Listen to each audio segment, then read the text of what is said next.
अजीज़ान निगरानी वक़ार, चंद रोज़ कबल मेरी एक तकरीर मैंने नशर किया था।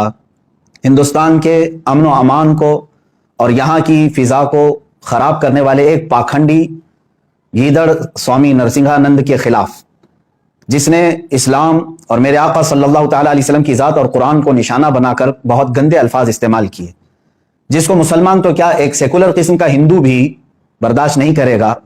मैं जहाँ तक समझ सकता हूँ, उस पाखंडी को मैंने ये चैलेंज दिया था कि अगर तुझे तेरी बातों पर इतना यकीन है, विश्वास है, जो कुछ तू बोल रहा है कुरान और रसूल पाक सल्लल्लाहु अलैहि वसल्लम की ज़ात पर, तो आ जा एक मैदान में हम सबके सामने आग लगा करके अंदर दाखिल होते हैं। मैं भी दाखिल होऊंगा, तू भी दाखिल हो जा, और इंशाअल्लाह अज़ीज़ दुनिया देखेगी कि तेरा पाखंड कहाँ होगा और हमारा हक कहाँ होगा, इंशाअल्लाह अज़ीज़। लेकिन मेरे अजीज़ों, मुसलसल 5 दिनों से मेरी ये ललकार चलती रही।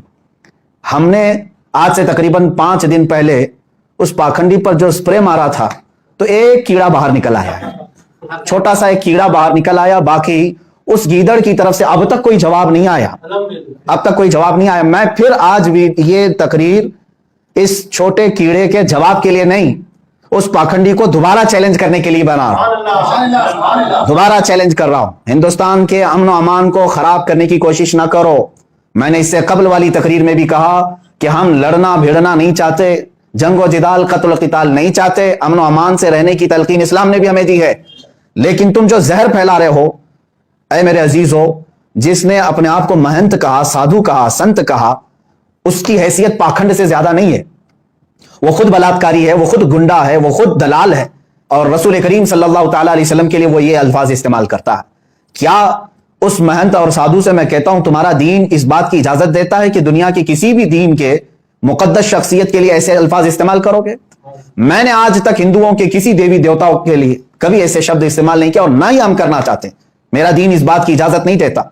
मैंने पिछली तकरीर में भी या उससे कबल भी जो इस्लाम के खिलाफ आए, मैं सिर्फ उसी को निशाना बनाऊंगा। और ये बात भी याद रख लें, आज मैं 2 मैसेज नशर करूंगा। पहला मैसेज हिंदुओं के लिए, दूसरा मैसेज मुसलमानों के लिए। हिंदुओं से मैं ये गुजारिश करूंगा, मेरा जो चैलेंज है, मेरी जो तकरीर है, वो हिंदुस्तान के सारे देशवासी हिंदुओं के लिए नहीं है। जो अमन व अमान से रहना चाहते हैं, अल्हम्दुलिल्लाह हम भी अमन व अमान से रहेंगे।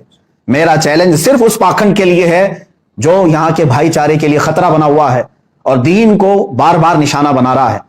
उससे मैं कहता हूं, अगर तुझे किसी मुसलमान से तकलीफ है, तो डायरेक्ट मुसलमान को जो कोसना है कोस ले, मुझे जो बोलना है बोल ले, लेकिन मेरे रसूल पाक की शान में एक जुमला भी इस्तेमाल ना कर, कुरान के मुतालिक ना कह। मैं सारे हिंदुओं से यही कहना चाहूंगा कि मेरा सारे पंडितों से, सारे संतों से, सारे महंतों से, सारे साधुओं से ये चैलेंज नहीं। जो इस्लाम को गलत ठहराता है, जो कुरान पाक को गलत ठहराता है, जो रसूल पाक को गलत कहता है, वो मेरे चैलेंज के सामने आए। पहला तो मैंने उसी गीदड़ और पाखंडी को कहा था कि वो सामने आए, और दूसरा मेरा मैसेज मुसलमानों के लिए है। ऐ मेरे अजीजों, मैंने इससे कबल भी जो अपनी तकरीर में आवाज दी है, इसलिए कि मैं थक चुका हूं इनके सारे डिबेट सुन करके, इनके सारी बातें सुन करके, इसलिए आज जरूरी हो गया था कि मैं मुबाहिले का चैलेंज दे दूं। और सारे मुसलमान अल्हम्दुलिल्लाह इन्होंने एक्सेप्ट किया है। हर जगह से मुझे सराहा गया है, हर खानका से अल्हम्दुलिल्लाह दुआ आई है, हिंदुस्तान की हर सुन्नी खानका से हमारे लिए दुआ आई है, और सबकी पुष्ट बनाई रहेगी इंशाअल्लाह। और मैं सुन्नी मुसलमानों से गुजारिश करना चाहूंगा, ये जो कीड़े मकोड़े बीच में आएंगे, इनसे आप परेशान ना होना, इनसे आप परेशान ना होना। हमने जिसको ललकारा है, वो गीदड़ एक बार बाहर तो आ जाए, वो आ जाए, हम उसके जवाब का इंतजार करते हैं। अब बहरहाल मुसलमानों के लिए मैंने जो मैसेज रिकॉर्ड करना था, वो ये था कि मैं आज भी अपने उस मुबाहिले के चैलेंज पर बरकरार हूं, आज भी बरकरार हूं। वक्त आएगा इंशाअल्लाह अज़ीज, मैं हाजिर होऊंगा जिस जगह पर भी, लेकिन मेरी शर्त यही है कि जो भौंक रहा है रसूल पाक की शान में, वही मेरे सामने आए, वही मेरे सामने आए, जिससे मेरा मुकाबला है वही आए। अब इस एक कीड़े को भी मैं थोड़ी सी बात करूं, मैं अपना वक्त उसके लिए जाया नहीं करना चाहता। मैं तो आज अपनी तकरीर में उसका नाम भी जिक्र नहीं करना चाहता। बस एक कोई छिछुंदर है शक्ल का, और कोई इब्ने बंदर है, शायद इसी वजन पे उसका नाम भी है। कोई छिछुंदर की शक्ल का है और इब्ने बंदर है। एक इंटेलेक्चुअल आदमी सुन करके खुद ही समझ जाएगा कि ये बेचारा ऐसी ही है, बेगाने की शादी में अब्दुल्ला दीवान है।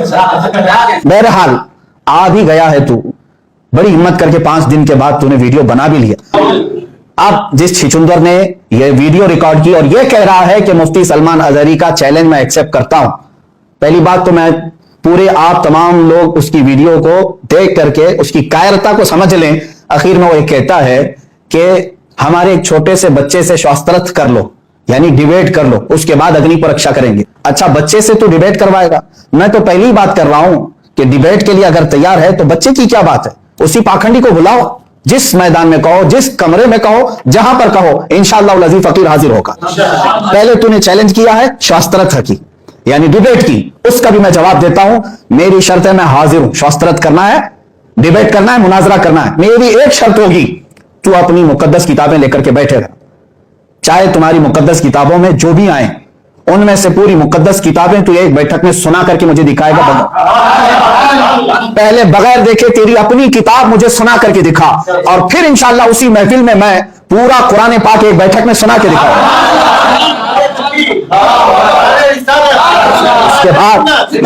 उसके बाद तुम्हारा शास्त्रर्थ का ये सिलसिला शुरू होगा। मैं अपना कुरान बगैर देखे सूरह फातिहा के शुरू से लेकर वन्नास तक एक मजलिस में सुनाऊंगा, और तू जो शास्त्रर्थ के लिए आएगा अपनी किताब पहले बगैर देखे सुना दे, उसके बाद हमारा डिबेट शुरू होगा। ये पहला चैलेंज तेरा। और मैं जानता हूं कि ये एक नाजायज उसकी तरफ से आया है, उसकी तरफ से, यानी उस पाखंडी नरसिंहानंद की तरफ से कोई जवाब नहीं आया है, एक कीड़ा आया है बहरहाल। और वो डिबेट की बात करें छोटे से बच्चे से, खैर मैंने चैलेंज कबूल कर लिया है, तारीख दे दे और मेरी ये शर्त कबूल करके आ जा। मैं मेरी किताब सुनाने के लिए नहीं कह रहा हूं, तेरी अपनी किताब पूरी बगैर देखे तू सुना। दूसरी बात, अग्नि परीक्षा के लिए, अग्नि परीक्षा देने की बात तू कर रहा है। आखिर में ये कीड़ा कहता है चुचुंदर कि हमारा एक सन्यासी आएगा, हमारा एक सन्यासी आएगा। क्यों? नरसिंहानंद की क्या धोती गीली हो चुकी है? वो क्यों नहीं एक्सेप्ट कर रहा है? कोई सन्यासी आएगा तो क्या वो अपनी मंदिर में बैठ करके जो भौंकता है उसको क्या? अच्छा, मैं ये बात ये भी कहूंगा, ये जो चिचुंदर आया है बड़ी हिम्मत से, तू आ तो गया 5 दिन के बाद, जरा और हिम्मत कर ले और तेरे बाप को मना करके मैदान में ले आ जा। तेरे बाप नरसिंहानंद को मना करके लेके आ जा। आप, मैं तमाम सुन्नी मुसलमानों से कहूंगा, उसके फैलाए हुए ये तमाम फरेब को हरगिज आप धोखे में मत लेना। अच्छा, तीसरी एक बात, इसने चैलेंज एक्सेप्ट करने के बारे में बार बार ये कहा है, दिल्ली पहुंचेंगे, रामलीला पहुंचेंगे, रामनवमी के दिन पहुंचेंगे। अब ये तो बात सारे लोगों को, हिंदुस्तान के देशवासियों को सबको मालूम है, रामलीला में रामनवमी के दिन होता क्या है। सीधी सी बात यह है कि गीदड़ हमेशा भीड़ में आता है, और मैंने तो 8 दिन की बात कही थी। रामनवमी तो अभी शायद तकरीबन 21 तारीख को, अभी काफी दिन बाकी हैं। मैं तो बहुत बेकरार हूं, बहुत बेकरार हूं, जल्दी से आ जाओ। अभी 21 अप्रैल तक मुझसे इंतजार बर्दाश्त नहीं होगा। 3 दिन बाकी है। मैंने 5 दिन कबल चैलेंज किया था 8 दिन के अंदर, तो 8 दिन होने में अभी 3 दिन बाकी है। 3 ही दिन के अंदर आ जा, या तो फिर उसी को वीडियो में आकर के कहने के लिए कह दे कि मैं एक्सेप्ट करता हूं, रामलीला मैदान में आऊंगा 3 दिन के अंदर, सिर्फ 3 दिन के अंदर वो एक्सेप्ट करे। और रही बात, आग भी तुम्हारी होगी, सब आग तुम्हारी होगी, जिसकी तुम परसों से पूजा करते आए वही आग लेकर के आओ। आग भी तुम्हारी होगी, हुकूमत से परमिशन और सारे इंतजामात भी तुम्हारे होंगे। और रामलीला मैदान में रामनवमी के दिन नहीं, इसलिए कि हमें भोले भाले हिंदुओं को और मुसलमानों को लड़ाना नहीं है। मैंने अपनी किसी ईद के दिन तुम्हें नहीं बुलाया है, आम दिन में। हाँ, एक बात याद रखना, यह अगर मुबाहला होगा तो परमिशन के साथ पुलिस अधिकारी भी होंगे, सरकारी अफसरान भी होंगे, न्यूज चैनल के सारे मीडिया के एंकर्स भी होंगे, और इंशाअल्लाह अज़ीज हमारे उलमाए अहले सुन्नत व जमात और सूफिया और मशाइख की एक बड़ी जमात भी होगी इंशाअल्लाह। तुम क्या समझते हो जुमलेबाजी करते हैं हम? तुम क्या समझते हो कि हम ऐसे ही अल्फाज उड़ाते हैं? ये बात मैं कुरान अजीम की हक्कानियत को बयान करने के लिए कह रहा हूं। और मुसलमानों, याद रखना, अगर ये मुबाहला हो गया, आग में मैं चला गया, तो है मुसलमानों, इसमें मेरी कोई फजीलत नहीं होगी, मेरी कोई फजीलत नहीं होगी।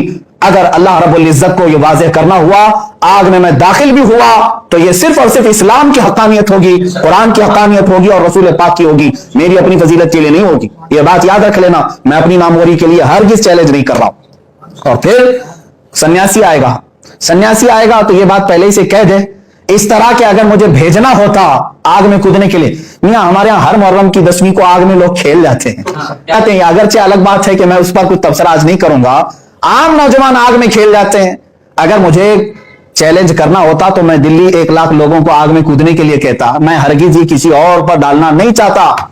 میں اگر یہ چیلنج کرتا تو میرے اپنے دین میں الحمدللہ آج بھی ہندوستان میں ایسے مقدس چہرے موجود ہیں جو آل رسول ہیں، سادات ہیں، اور ان کے چہروں میں اتنا دم ہے الحمدللہ، وہ ایک ان میں سے کوئی خانقاہ سے میدان میں آ جائے، وہیں حق و باطل کا انشاءاللہ العزیز فیصلہ ہو جائے۔ لیکن میں نے ان کا بھی نہیں ذکر کیا، میں نہ عام لوگوں کے لیے کہا نہ اپنے بزرگوں کے متعلق کہا۔ الحمدللہ ہمارے یہاں مارہرہ مطہرہ بھی ہے، کچوچا مقدسہ بھی ہے، بریلی شریف بھی ہے، بدایوں بھی ہے، جامعہ اشرفیہ بھی ہے، بہت سارے ایسے مقدس خانقاہیں ہیں، میں سب کے نام ابھی ذکر نہیں کر پاتا، جیسے محبوب الہی نظام الدین اولیاء سرکار غریب نواز کی دربار، ہر جگہ سے الحمدللہ مقدس چہرے ہمارے پاس موجود ہیں۔ میں ان میں سے کسی کے اوپر ذمہ داری نہیں ڈال رہا ہوں، صرف ایک ادنا خادم ہونے کی حیثیت سے میں نے چیلنج کیا تھا۔ اس گیدڑ کو پھر سے کہتا ہوں، دوبارہ میرے چیلنج کو سن، 8 دن کا ٹائم دیا تھا، اب ٹائم جو لمٹ تھی اس کو ہٹا دیتے ہیں، جا تیرے باپ نرسنگھانند کو کہہ دے 8 دن کا نہیں، اب قیامت تک کا ٹائم دیتا ہوں، جب تیرے دل میں آ جائے آ جانا اور کہہ دینا، انشاءاللہ العزیز آگ میں ہم داخل ہوں گے۔ اس لیے کہ میں اپنے اسلامی عقیدے کے اعتبار سے اتنا ضرور جانتا ہوں، میرے پرکھوں کو اس چھچندر نے بہت جھنجھوڑا ہے، کہا ہے 3-4 پشتوں کے بعد جا کر کے دیکھ لینا کون ہے۔ الحمدللہ تو 3-4 پشتوں کی بات کرتا ہے، 70 پشتیں الحمدللہ میری اسلام میں ہے، اور الحمدللہ میں سیدی ابو بکر صدیق رضی اللہ تعالیٰ عنہ کی آل میں سے الحمدللہ۔ اور دوسری بات، آل کی بات الگ ہے، نسب پہ فخر نہیں کرتا، لیکن اتنی بات ضرور ہے، اللہ کے نبی نے فرمایا ہے کہ امت کے علماء نبیوں کے وارث ہوتے ہیں، باقی اور کوئی بات نہیں ہے، انبیاء کے وارث ہیں علماء، اور اللہ تبارک و تعالی ہماری مدد ضرور فرمائے، گھبرانے کی کوئی بات نہیں ہے۔ آخر میں پھر چیلنج کرتا ہوں، اس چھچندر سے کہو، وہ بار بار میری تقریر کو کٹ کر کے بتا رہا ہے، لڑنے کی بات کر رہے ہیں، مرنے کی بات کر رہے ہیں، بند کمرے میں میٹنگیں کر رہے ہیں، ارے میاں ہمارے پاس کچھ بھی نہیں، کون سا بند کمرہ، ہم برسر اعلان کہتے ہیں۔ بہرحال لڑنے مرنے مارنے کترنے کاٹنے کی باتیں ختم ہیں، ہم نہیں چاہتے ان تمام چیزوں کو، تو ڈیبیٹ چاہتا ہے تو اس کی میری شرط ہے، اور اگنی پریکشا چاہتا ہے تو اس کی بھی میری شرط یہی ہے کہ اپنے باپ کو اس میدان میں بلا۔ تیرے متعلق تو میرا وہم و گمان بھی نہیں ہے، بلکہ اگر تو آنا چاہتا ہے تو اس وقت مجھے بتا دینا، اگنی پریکشا کے لیے تو آگ میں داخل ہوگا، میں اپنی صرف جوتی داخل کروں گا، بس اتنا کافی ہے، میں خود نہیں میری جوتی داخل کروں گا انشاءاللہ العزیز، تیرے لیے اس سے بڑھ کر کے کوئی بھی حیثیت نہیں ہے، تیرے باپ کو بلا لے، اس چیلنج کو ایکسپٹ کرے۔ یہ آخری بات کہہ رہا ہوں کہ جواب دینے کے لیے اس طرح کے چھچندر بار بار آتے رہیں گے تو میں ان سب کے جواب کے لیے حاضر نہیں ہوں گا۔ سیدھی سی بات ہے، جس کے لیے چیلنج کیا گیا ہے وہ پاکھنڈی میدان میں آئے۔ اب اور ایک میسج آخر میں جاتے جاتے اپنے علماء اہل سنت و جماعت کی تمام نوجوانوں سے کہوں گا، اس گندے اور نکمے اور چھچندر کی ویڈیو کو اتنا زیادہ سیریس نہ لیں۔ آپ لوگ کیوں شیئر کر رہے ہیں ان تمام چیزوں کو؟ اور جو لوگ اس پر ٹپنی کر رہے ہیں یا سوال اٹھا رہے ہیں، میں ان سے کہتا ہوں کیا تمہارا ایمان اتنا کمزور ہو گیا ہے؟ اللہ رب العزت کی ذات پر اور قرآن پر اور رسول پاک پر ایمان نہیں ہے؟ الحمدللہ مجھے یقین ہے کہ ہماری انگلی بھی نہیں جلے گی انشاءاللہ العزیز، انگلی بھی نہیں جلے گی انشاءاللہ العزیز۔ اور میں سب سے یہ گزارش کروں گا کہ آپ تمامی حضرات امن و امان برقرار رکھیں، جو ہوگا اللہ رب العزت کی طرف سے بہتر ہوگا، اس لیے کہ ہم اس دین کے چاہنے والے ہیں۔ اسلام کی فطرت میں قدرت نے وہ لچک دی ہے، جتنا ہی دباؤ گے اتنا ہی وہ ابھرے گا۔ اللہ تبارک و تعالی ہمیں قوت ایمان اور عطا فرمائے۔ وآخر دعوانا ان الحمدللہ رب العالمین۔ ایک میری بات سن لے، میں آج بڑے جذبات کے ساتھ اگرچہ ہوں، بولنے کی اب ہمارے پاس بھی طاقت نہیں رہ گئی، اس لیے کہ ہم بھی مجرم ہیں۔ بارگاہ رب العزت میں اگر ہماری پکڑ ہو گئی کہ تمہاری جوانی کے دوران مصطفیٰ کریم صلی اللہ تعالیٰ علیہ وسلم کی عزت پر حملے ہوتے تھے، تم کیا کہتے تھے، مجھے ڈر لگتا ہے آج یا کل اگر ہم مریں گے ہماری بھی لاشیں قبرستانوں میں جائیں گے، لیکن اے مسلمانوں اب کس نام سے ہم جائیں گے؟ رسول پاک صلی اللہ تعالیٰ علیہ وسلم قبر میں تشریف لائے اور پھر اگر ہمیں دیکھ کر کے یہ فرمائیں تو ہی وہ ہے جو میرے نام کی گندی گالیاں سن کر کے ابھی قبر میں لیٹا ہے، ہمارے پاس کوئی جواب نہیں رہے گا۔ حضور پاک صلی اللہ تعالیٰ علیہ وسلم کی عظمت پر رقیق حملے، جانتے ہیں جس سوامی نے، جس پنڈت نے، جس مہنت نے حضور پاک کے لیے شبد استعمال کیے، وہ میں اس کا نام بھی اس مقدس مسجد میں لینا نہیں چاہتا، لیکن میں کھل کر کے رد کرنا چاہتا ہوں، حکومت وقت سے کہتا ہوں، ایسے کتوں کے گلوں میں اپنے پٹے باندھ لو